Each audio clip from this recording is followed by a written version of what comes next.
வெற்றி கழகம் மன்னடா எங்க விஜய் அண்ணடா நல்ல போறாரு நம்ம தமிழ்நாட்டு மன்னடா வெற்றி கொடி பறக்குது எங்கோட்டா அழகல் அவர் பாங்கோட்டா வாகையத்தான் சூடிடுமே எங்க சிங்கோட்டா வருங்காலே தலைமுறைக்கு ஒரு நம்பிக்கையா வந்துட்டாரு சம்பவம் பொண்ண கோட்டையில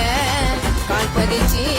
முதல்வராக வந்தார் எங்களோட ஏழையின் மன்ன ஜாதி மத பேதமில்லா கட்சியின் பேர் கொள்கைய சொல்லி தமிழ் மக்களுக்கு அறிவுரைய சொன்னாரு கில்லி செங்கல்பட்டு மாவட்டமே எங்களோட தளபதி ஜில்லா ஈசிஆர் கிருஷ்ண அண்ணனை நம்பி போனா பாப்பாரு நல்லா தமிழக வெற்றி கழகம் மன்னடா எங்க விஜய் அண்ணடா நல்ல போறாரு நம்ம தமிழ்நாட்டு மன்னடா வெற்றி கொடி பறக்குது எங்கோடா அழகுல அண்ணு பங்கடா வாகையத்தான் சூட்டிடுமே எங்க சிங்கோடா